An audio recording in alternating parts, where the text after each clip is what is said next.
بسم الله الرحمن الرحیم. السلام علیکم. امیدوار هستم که در هر نقطه دنیا باشین، خوش و آرام باشین. خوش آمدیم در برنامه ما امروز در صدای حق تلویزیون.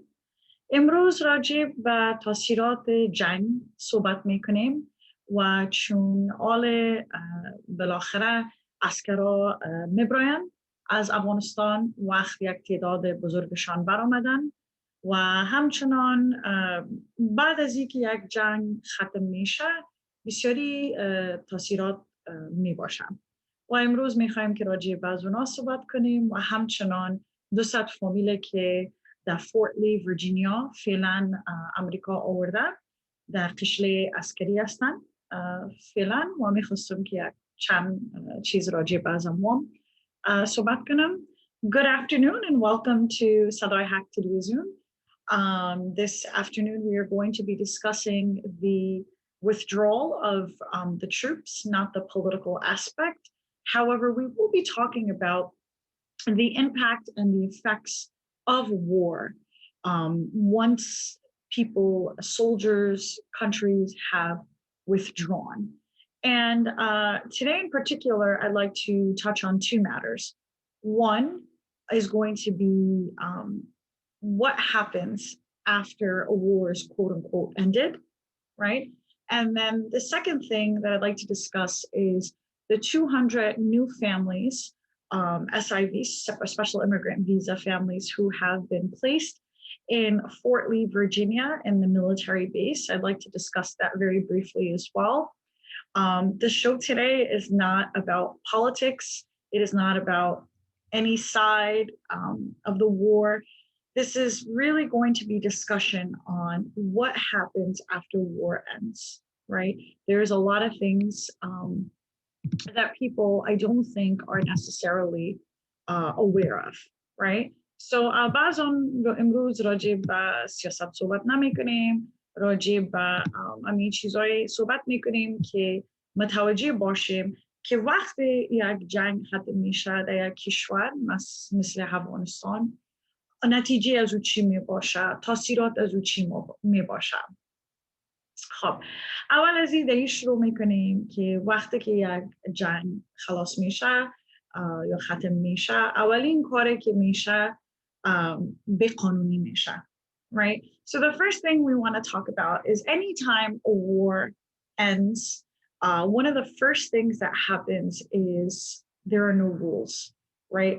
One of the first thing that happens is there may be spoken of rules, written rules, rules that people are supposed to abide by, but we see that there is a sudden decrease in enforcement of laws and a lot of civil unrest. We also see that the government becomes harder and harder to identify, which means that yes, there is a governing body, there are parties that are specifically duties that they're supposed to be following out, but do not necessarily follow through with what's going on. نه تنها راجع به افغانستان که میزنم اما تمام کشورها مثل چند سال پیش که در بازنیا شده بود همچنان آورد افغانستان شروع میشه. دولت است، رئیس جمهور است، مثلا وزیر دفاع هست، همه چیز است، اما وقتی که یک جنگ ختم میشه سخت شده میره که قانون ها مراعات شد. درست قانون هست اما مراعات کردن از او قانون سخت‌تر میشه. برای که کنترل که پیش بود وقتی که مثل یک حادثه بسیار کلان که میشه بعد از او یا یک چیز مثلا میشکنه پس یک چیزی که بشکنه مثلا اگر یک بشقاب باشه یا گلاس باشه بسیار سخت است که آدم رو بشقاب یا گلاس پس آستاستا یکی کنه. I'm sure everybody would agree that it's like broken glass, right? The glass is broken, the shards are left over. You can put them together, but it'll take a lot of time, a lot of patience, and a lot of delicate work, right? So another thing that happens that's really important to know and understand is that social institutions that are extremely important to be able to facilitate the way that people live in a society start to disappear. They start to dissipate, right? So طور مثال یگان نفر مثلا یک چی می باشه که قانون می باشه یا مثلا جایی که مثلا شفاخانه می باشه یا بانک می باشه یا مکتب می باشه. این جایا در جنگ بعض وقت خراب میشه، بعض وقت اختلاف تکه میشه که پس جور کردن از او سخت می باشه. نفر وسایل که ضرورت می باشه خراب میشه، خلاص میشه. Right? So those institutions that are so important for society to be able to run, not only do they disappear, but the resources become so scarce and limited that it's very hard to continue to be able to run those institutions. For example, we have hospitals are harder to maintain. It's harder to retain the personnel, whether it be doctors, whether it be nurses, whether it be surgeons. People start to flee the country, right? People want to leave, especially humanitarian aid that was there before are now starting to leave. The aid is being cut or being reduced drastically. So the budgeting has changed, and now the need has gone higher, but the resources are just simply not there and harder to maintain and facilitate. مثلا شفاخانه را یک مثال میتونم. مثلا پیش از اینکه جنگ در عین وقتی که جنگ می باشه کشورهای خارج پیسه جمع میکنن، بودجه ساخته میشه، باز او پول و پیسه و همه چیزی که از کشورهای خارج میآید او حمایت میکنه او شفاخانه را که ماش دکتر میده یا ماش نرس میده یا کسی که عملیات میکنه او رو پیش میبره و همچنان وسایلی که در شفاخانه ضرورت است، تختش باشه یا هر چیزش که وسایلی که مهم است که شفاخانه کار میداشته باشه اونا او را استفاده میکنن و پیش میبرن. اما وقتی که جنگ ختم میشه، عسکر میبراید، بودجه کم میشه یا بیخی از بین میره، وسایل کم میشه، دکتر کم میشه، نرس کم میشه. این یک مشکلات بسیار بزرگ می باشه. و همچنان بانک, right? Banks that, for example, in the early 2000s, the World Bank had invested heavily in Afghanistan and was running out of Kabul and had several operations going on. But now we notice that banks are closing up rapidly, and this causes a lot of long-term economic issues, right? So مثلا یک چیز دیگه هست که بانک‌هایی که پیش بود آل بسته میشه و مردم فرار میکنن، میبراین از افغانستان. وقتی که بانک‌ها بسته میشه در یک مملکت بسیار سر اقتصاد از اون مملکت تاثیر منفی میکنه. این چیزها را باید از حتما آدم متوجه شود که یکی از تاثیرات جنگ می باشه. همچنان اگر مثلا چیزی که بسیار مهم است که برای صحت انسان اگر کلابای فوتبال بود یا یک سپورت بود، آستا چون بازم بودجه از او کم میشه و چون جنگ ختم میشه، آستا متوجه میشیم که امی ارگانای کشورهای خارج آستا این شعباره که واز کرده بودن بسته میکنن. And athletic clubs are really important. People, especially in as a social institution, places where children can play, whether it's soccer, whether it's teams, sportsmanship, athleticism. These things are extremely important in order for people's mental and health wellness. We notice that these institutions are also closing up shop and exiting and leaving the country. So it's not like you can just look at the troop withdrawal and say, okay, well, the troops have left and that's it, right?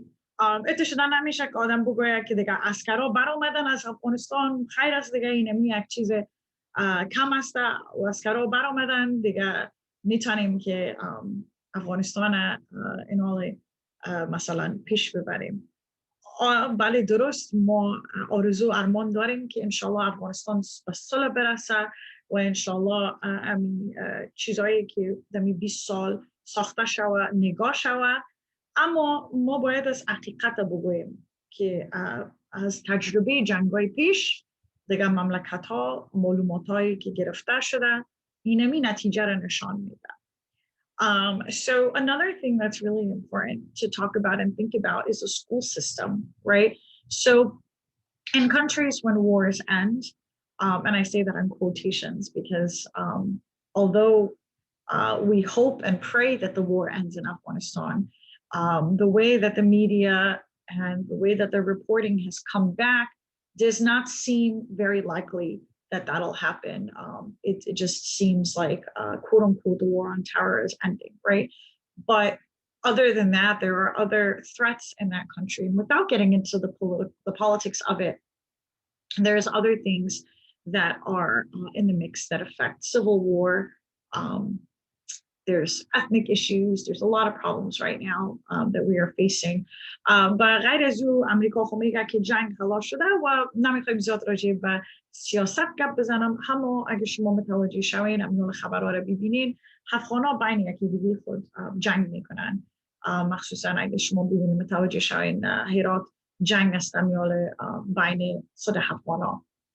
و وقتی که جنگ ختم مثلا میشه و مردم میگن که ما دیگه خسته شدیم و یک کشور بسیار بزرگ میبرای از اون مملکت، سر مکتبات تاثیرات میداشته باشه. مکتبا بسته میشه، امی کنترل که مکتب پیش میداشته باشه در جنگ بسیار مکتبا اگه شما متوجه شده باشین زیاد دمیج دیده، زیاد امی خود چندین دانه راکت خورده در مکتب ها. باز بعد از او این مشکلاتی که پس پیسه جمع شد پس مکتب آباد شد یک گپ است. باز چی رقم آدم ماشه معلمه بده کتاب ها داشته باشه، درست جای داشته باشه برای شاگرده که درس بخوانند، یا یک مشکلات هستن. Right? So again, I'm talking about difficulties. So the schooling system is definitely facing a lot of difficulties and will continue to do so because a lot of the infrastructures have been damaged to the core. And in order to be able to rebuild, pay for teachers, create safe environments for learning is going to be quite a process. Another big issue, is law enforcement, right? When law enforcement has corruption from the inside to the out, it's very difficult to be able to rebuild and move forward from that. When there is so many different things that the law enforcement is not even able to control, then obviously things can get out of hand and chaos can occur. دیگر چیزی که میخواستم بگویم امنیت است در افغانستان که مثلا پلیس که در افغانستان است یا مثلا بسیار سخت است که اونا کنترل کنن. از استقدار جرم است، مخصوصا زیاد میخوانیم در کابل در جای دیگر که هست، از استقدار جرم زیاد شده، کنترل کم شده و همچنان کنترل که مثلا پلیس یا امنیت که میخواین که داشته باشن اصلا قدرتش نیسته حال فعلا و وقتی که جنگ ختم میشه این سخت‌تر و مشکل‌تر میشه. بعضا قانون مراحت کردن پلیس داشته باشن پول کار داره که مثلا حمایت شوه از هر طرف. این بسیار یک مشکل کلان است. دیگه یک مشکل دیگه هسته که برق نیست.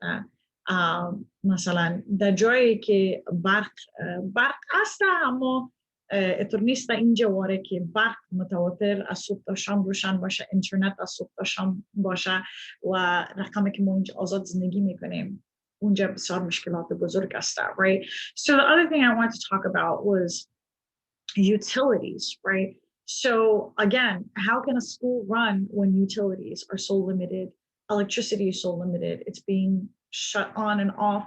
Um, how can a school run like that? How can a hospital run with limited utilities, right? How can a bank run? Any of these social institutions that we've discussed, they can't move forward and push forward and be consistent in their efforts when there's a constant struggle and battle with utilities, right? So بعضهم اگر برق نباشه، اگر گاز نباشه، اگر آب نباشه، چی رقم شفافانه بتونه که پیش بره؟ چی رقم بتونه که بانک یا شفاخانه یا مکتب یا این جایی را که ما گفتیم بسیار سخت می باشه که و فعلا کلان مشکلات برق هست فعلا در افغانستان.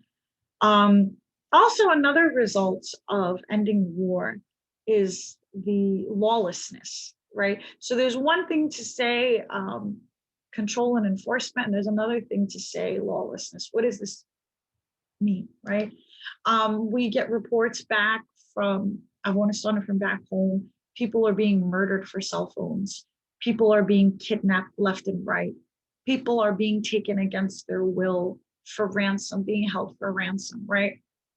در کشوری که جنگ می باشه یا مشکلات که می باشه بسیار جرم زیاد میشه.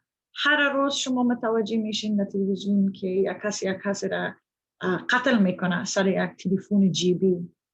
$200 میتونی که یک کسی را بیتی، یک کسی رشوت میدی، یک کسی دیگر قتل میکنه سر پیسه. همچنان دیگر راپورها را ما دیدیم که از جرم زیاد شده و اینقدر مشکلات زیاد شده متوجه میشیم و میبینیم که حتی مردم کیدنپ میکنن، میبرن از خاطر پول، از خاطر دولت، از خاطر بسیار چیزایی هست که مشکل است. و همچنان میبینیم که حتی طفلا را میبرن در از که بتونن پول بگیرن. این کل از این چیزا به قانون نیستن. This is all lawless activity, right? Kidnappings, murders. And then, let's talk a little bit about the psychological effects of what happened when war ends, right? چیزای روانی است که باید از گپ بزنیم وقتی که یک جنگ ختم میشه. همیشه انسان در خطر می باشن و نمیفهمه که امروز تا صبح چی میشه. Right? There's a danger. There's a sense of uncertainty, right? I'm living in a dangerous, lawless society. I'm not going to let my kids go to school, right? I wouldn't. I'm not going to allow them to go from point A to point B. I'm uncertain of what we're going to eat tonight, right? The survival mode goes into full effect. Meals are uncertain because the state of the country is uncertain, right? The economy is uncertain. And when you live in a place where danger is the constant feeling and the constant threat, and uncertainty comes with that, then your body and your brain goes into this overload. And it really, really leads to stress and depression. وقتی که انسان از صبح تا شام نمیفهمه که نانش از کجا پیدا میشه، چی رقم بتونه که کار کنه در جای خطرناک، چطور بتونه که اولاد خود نان بده، استرس انسان بسیار زیاد میشه و دپرشن پیدا میشه برای از انسان. Right? انسانی که در یک کشور جنگ زندگی کرده باشه، باز جنگ ختم شوه همیشه به یادش میایم چیزها را که دیده باشن. اگه قتل دیده باشه با چشم خود، او فراموش کرده نمیتونه. اگر تجاوز با چشم خود دیده باشه، او را نمیتونه فراموش کردن. Right? So there are certain things, there are certain episodes that happen in war, violent episodes that happen. And a lot of people witness these things. And when you witness these types of episodes, they stay with you. They don't leave you. They scar you for life. If you've witnessed a murder, if you've witnessed a rape, if you've witnessed a sexual assault, these things don't go away. They stay with you and they live within you.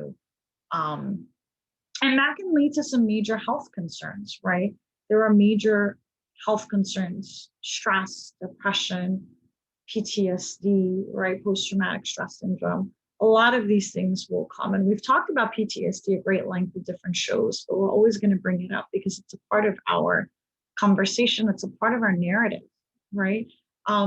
همیشه راجع به PTSD یاد میکنم و گپ میزنم برای اینکه بسیار یک چیز مهم است برای کسی که از فرهنگ جنگ باشه PTSD همیشه همراهش میباشه right? Post traumatic stress syndrome و شوک که انسان میبینه بعد از اینکه چیزها را شایدی میده وقتی که چیزها را بچهش میبینه این یک چیز نیست که میتونم به حسانی را فراموش کردم right? So health concerns, right? Let's talk a little bit about health concerns, right? So if the health system is starting to fail, which it is, right? What happens when your child has a fever? What happens when a pregnant person is bleeding, right? Who do you reach out to? Who do you go to? Who do you have to really pick and choose what requires medical attention and what doesn't in a system after war ends. And the pandemic certainly has not made that any easier.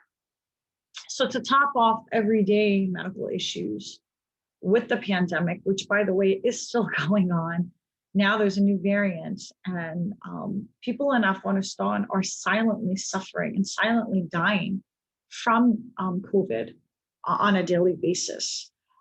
باز آدم چی بکنه در یک مملکتی که جنگ باشه که مثلا اولادش تو کنه یا یک زن عمل داشته باشه و یک کنیزی برش پیدا میشه باید زیاد پیش خود فکر کنه کسی که در مملکت ها هسته که چی وقت ببره اولاد خود چی وقت نبره اگه خون ضرورت باشه اگه دوا ضرورت باشه و همچنان این حالی که در وقت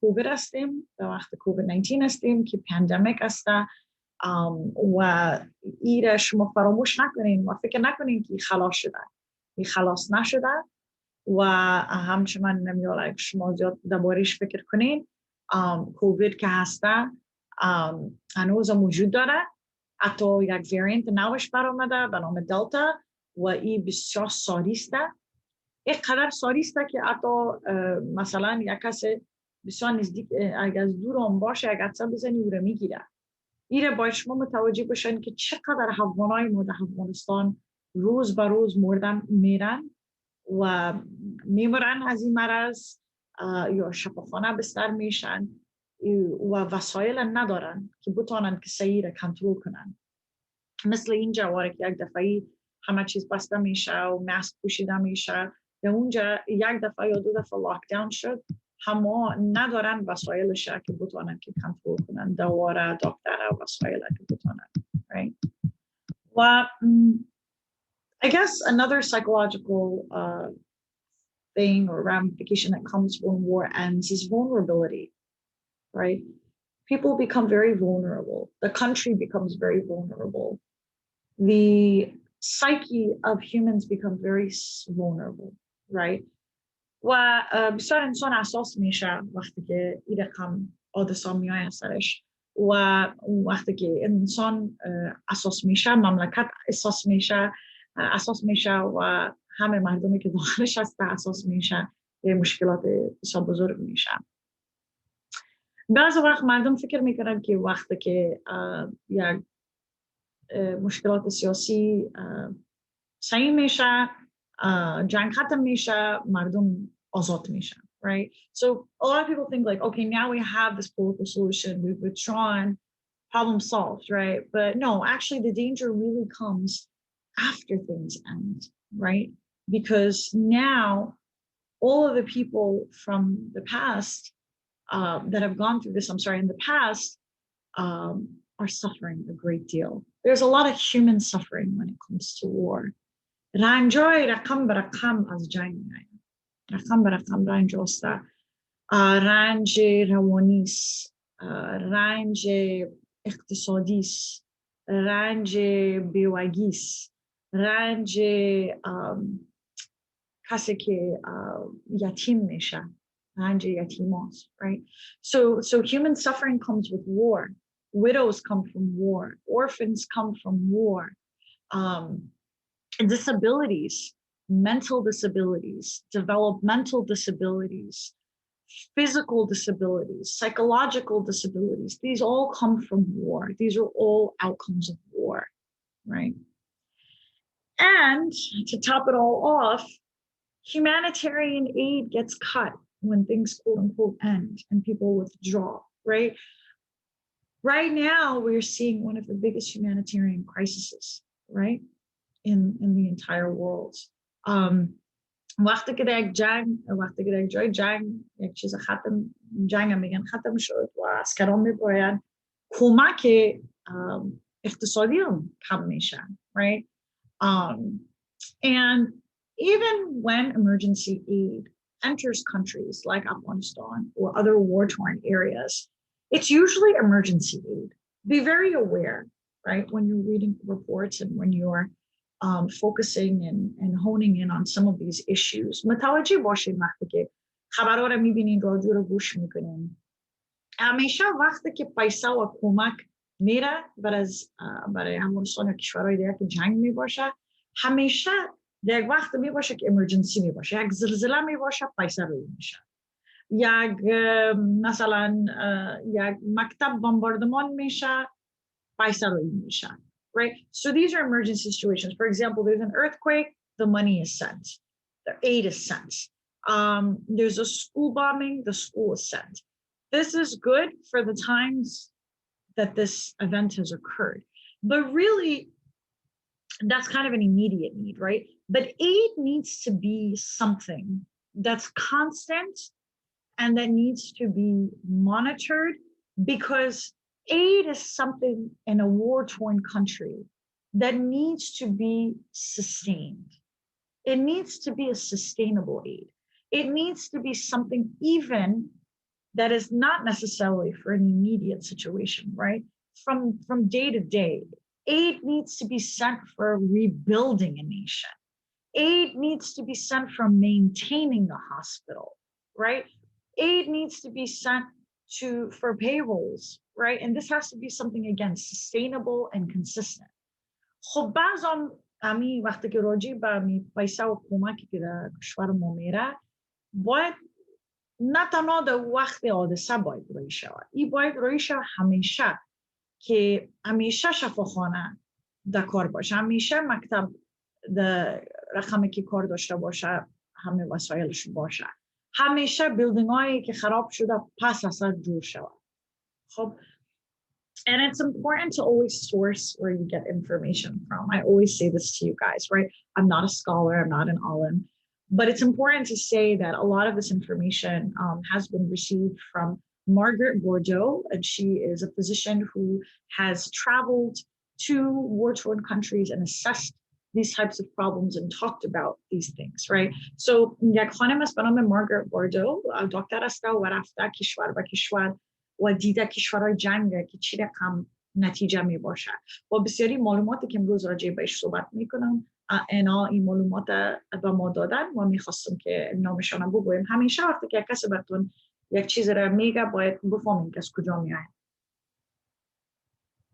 و قبول نکنین قناعت نکنین نگاه یک کسی تا که نفهمین 100% که چی گپ است باز بعد از او میخواستم بگویم که خب این حال این خانم بود گفتیم که این خانم باید است که همیشه بفهمیم right you gotta always know where your sources are where this information comes from question things if you hear something or see something question right خب یا دو چیز دیگه مونده که راجع بهش تا صحبت نکردیم که بعد از که جنگ خلاص میشه چی right so there's two other issues that we really have to talk about we did talk a lot about one of them, which is sustainability, right? And unsustainability, right? When you're not able to sustain aid or be able to sustain a country and their needs. But the other thing, a major issue that I want to talk about is corruption, right? یک گپ دیگه بسیار بزرگ است که میخوایم راجع به از وان گپ بزنم که وقتی که یک جنگ مثلا ختم میشه یا یک گپ میشه بسیاری مشکلاتش و بسیاری چیز بسیار کلان است از فسادهایی که میبراین در مملکت، فسادهای پولی باشه، فساد رشوت دادن و رشوت خوردن، این بسیار یک مشکلات کلان می باشه. بسیاری نفرها جرات نمیکنن پیسه رو کنن، میگن پیسه کجا میره، برای کی میره، چی رقم استفاده میشه. Right? So one of the major issues that I just said in Dari was corruption. Where is this money being sent to? How is it being used? Who is using it and for what? Right? There is a lot of corruption in Afghanistan. We have to be very transparent about that, and we have to be very accepting of that. Not only in Afghanistan, not only in Afghanistan, but also in other countries in which war exists. There is bribery. Money is used to get what people need and want. It is a means of communication. It is a means of, and that obviously is frowned upon. So we have to also think about that aspect. Why do people cut aid? Why do people feel hesitant? Even Afghan Americans, right? Even us, we feel hesitant when we want to send money somewhere because we question the corruption, right? And a lot of scandals have been unrevealed throughout the course of history and throughout the course of this war. So it is not uncommon to have that fear. و چون قدر فسادها برآمد در وقت جنگ افغانستان و در وقتی که امی گپا و سخنان شده و خبر ما دیدیم شنیدیم که رشوت بسیار یک چیز کلان است که رواج داره در این مملکت ها. So the last thing I want to address and talk about today is of course, before we talk about that, actually, let's talk about a little bit more about importing these resources and kind of creating these institutions and then having to dismantle them because we run out of money, right? آخرین چیزی که راجع به پرابلم اقتصادی می باشه که مثلا یک پروژه ساخته میشه، پیسه دایش داده میشه و جور میشه، باز وقتی که پیسه خلاص میشه بسته میشه. Right? ای رقم زندگی کردن نمیشه. این فقط یک چیز موقتی است. ما باید از فوکس ما در افغانستان باشه که چی رقم چیزها را دائمی بسازیم. Right? So we have to look at long term when it comes to war. Short term is easy and it happens very quickly, but then it's done. Right? Long term solutions to all of these problems in war-torn areas it should be the focus at this point. Right? And then, of course, psychological issues. We talked about PTSD, shell shock, battle fatigue, right? These are some psychological terms that are thrown around when it comes to war. وقتی که راجع به جنگ گپ میزنیم چندین چیز از PTSD را که گفتیم پیشتر، shell shock است وقتی که یک شوک انسان میبینه، battle fatigue یعنی خسته بودن و خسته شدن از جنگ، یا یک چیز روانی میباشه، یک تکلیف روانی میباشه. And that leads us to better news and more hope when it comes to one of the greatest things that came out of this is the evacuation of special immigrant visa recipients, right? یک چیز زیاد راجع به چیزهای جیگرخونی و منفی گپ زده به نوع میخوام راجع به یکان چیزهای مثبت گپ بزنم. یک چیز خوب که برآمد که همین فامیل هایی که قرارداد داشتن امرای امریکا و کمک کردن امریکا، مخصوصا ترجمان بودن، موتروان بودن، کمک کردن امریکا را قرارداد داشتن، او را سپیشل ایمیگرنت ویزا میدن. با مانای از این که دو مملکت دنیا سپیشل ایمیگرنت ویزا میگیره، یکی افغانستان است، یکی عراق. Right, so SIV, Special Immigrant Visa recipients, SIVs are issued in Afghanistan and Iraq. And when these visas are issued, they are able to come and relocate in the United States of America.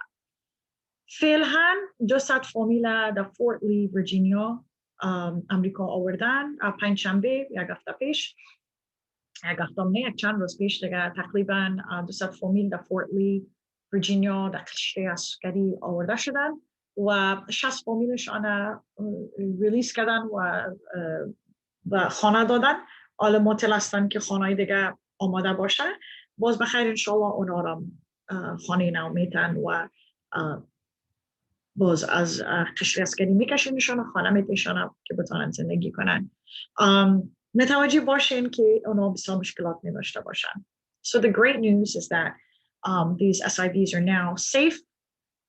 Welcome to the new home that you have here in the United States of America. The difficulty with this is there's a lot of difficulty. We've done a show before on resettlement and how difficulty resettling can be. But the psychological ramifications that the SIVs will come with are going to be things like sleep deprivation, right? They're going to be in survival mode. They're going to be focused on food, rent, household items, and how to live from day to day for at least the first 2 years, right? مشکلاتایی که اینا فامیلای افغان نواماکی جمعی می داشته باشن is این تکلیفای روانی نیست که شما از افغانستان براین و از امریکا بیاین کل از این مشکلات ها و پرابلم ها میبرای از سنادم. نه اطور نیست.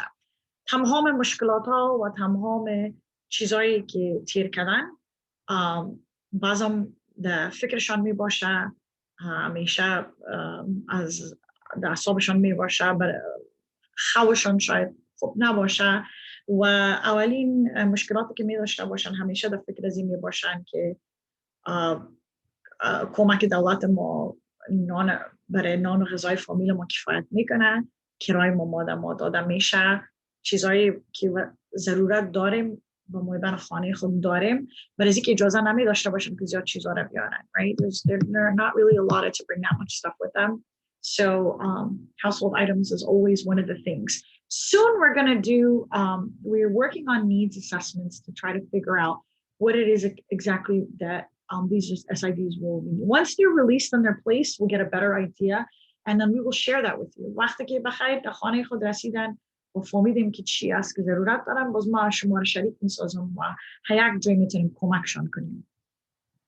So, you know, being away from home and seeing atrocities such as we've mentioned and we've discussed can be very difficult. So we have to really keep that in mind.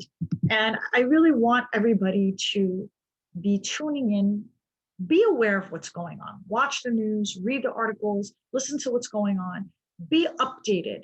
Because right now, Afghanistan is up and popping all over the media. This is not going to be long-term, folks. This is going to be short-term. Right now, it's front and center, but we all know that this is going to dissipate. Get involved, right? نصیحت آخر ما است که این میال وقتش است. این میال افغانستان در خبر است، در تلویزیون است، در اخبار است، همه چیز است. و همچنان این حاله که بخیر وقتی که افغانستان این حاله که مثلا 9 11 که شد و بیخی ختم شد عسکرها، آستاستا افغانستان از خبرون کم میشه.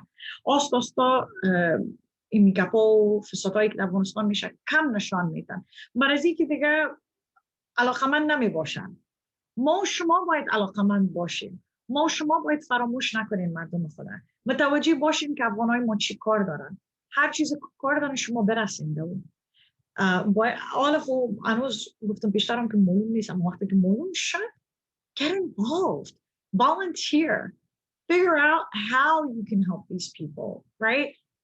There's going to be welcoming committees that welcome people with open arms and food, support them, donate to the resettlement agencies. They need money to be able to have these projects, right?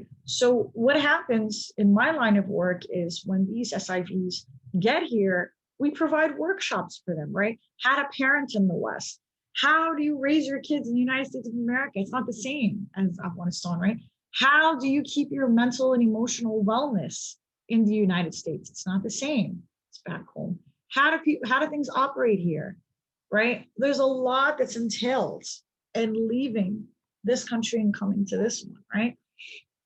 مثالی چیزاست که دی مهم است که آدم متوجه شود.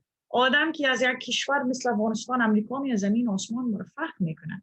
اینا مثلا در وظیفه ما و کار ما اینا که اینا میاین ما ورکشاپ برشان میدیم. افغانای که از افغانستان هست یاد میدیم که در امریکا چی رقم مادری پدری میشه اینجا، چی رقم آدم اولاد خود کلان کنه، چی رقم آدم بتونه که صحت روانی خود خوب نگاه کنه که بتونه که مادر پدر خوب باشه برای اولاد خود، چی رقم خانم شوهر مناسبات خوب داشته باشن، شریک باشن در زندگی که دیگه خود که بتونن که زندگی خوب و خوش و آرام داشته باشه اینجا. The goal is to have a beautiful, happy, healthy life in the United States of America.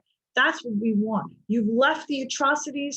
Now it is our job and our duty to be like brothers and sisters with these folks and support them in all of their needs. وظیفه ماست که مثل یک خواهر یا برادر دست به دست جمع شویم و کمک کنیم افغانای ما که نو میایم. آره خود 200 آمد آستا زیاد شده میره تعدادشان و کمک کار میباشد.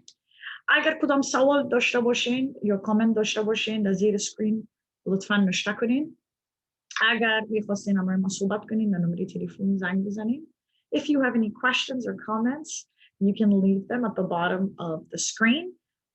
If you'd like to call me, my number is there. Also, you can give me a call. We can discuss things. Again, we're still doing a needs assessment, so no need to call and leave comments of what you can do yet. Once we know clearly what there is to do, believe me, on the next show, I will put it out there and I will give you the resources that you need. For now, the best thing you could do is donate to resettlement agencies. What's a resettlement agency? The IRC, International Rescue Committee, Catholic Charities, right? It doesn't matter that they're not Muslim. Alhamdulillah, they're doing an amazing job helping, right? Lutheran Social Services, all of these resettlement organizations are helping Afghans come to this country and resettle, right? They're helping us, give us a better life in this country. بعضهم خیر است که عیسوی هستن، این فرق نمیکنن. کل ما تمام ما انسان هستیم. اینا کمک میکنن افغانای ما را و میتونن زندگی بهتر بسازن. میتونین دونیشن بدین، گوگل کنین وبسایتشان، پول که بدین اونا پول استفاده میکنن، وسایل میخرن، کمک میکنن افغانای ما. بازم تشکر از وقتتان. امیدوار هستم که در هر نقطه دنیا باشین خوش و آرام باشین. از طرف صدای حق تلویزیون تشکری میکنم. روز شب خوش. No matter where you are in this world, I pray that you are happy and at peace. Have a wonderful day. Thank you. Assalamu alaikum. Khuda hafiz.